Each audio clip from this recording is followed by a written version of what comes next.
ఈ సంవత్సరంతో సుజిత్ దర్శకుడిగా కెరియర్ ప్రారంభించి 10 ఏళ్లు కావస్తుంది. ఎట్టొచ్చి తన నుంచి ఇప్పటి వరకు 2 సినిమాలు మాత్రమే వచ్చాయి. 2014లో తన మొదటి సినిమా రన్ రాజా రన్ గా, 5 ఏళ్ల తర్వాత అంటే 2019లో సెకండ్ వెంచర్ సాహో సందడి చేసింది. కట్ చేస్తే మళ్ళీ 5 ఏళ్ల తర్వాత అంటే 2024లో ఓజీ మూవీ సెప్టెంబర్ 27న విడుదలకు సిద్ధమైంది.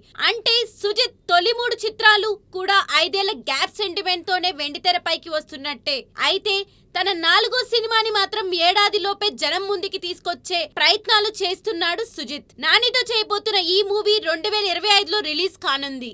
సేమ్ బ్యానర్ లో 2 వరుస చిత్రాలు చేయడం సుజిత్ కి ఓ సెంటిమెంట్ గా మారుతుంది. సుజిత్ ఫస్ట్ పిక్చర్ రన్ రాజా రన్, సెకండ్ ఫిలిం సాహో ని యువి క్రియేషన్ సంస్థ నిర్మించగా, 3వ చిత్రమైన ఓజీ, 4వ సినిమా అయిన నాని స్టార్ ని మరో popular production house DVV entertainments నిర్మిస్తుంది. మరి యువి క్రియేషన్స్ లో ఒక హిట్ మాత్రమే చూసిన సుజిత్ డివివి సంస్థలో back to back blockbusters అందుకుంటాడేమో చూడాలి.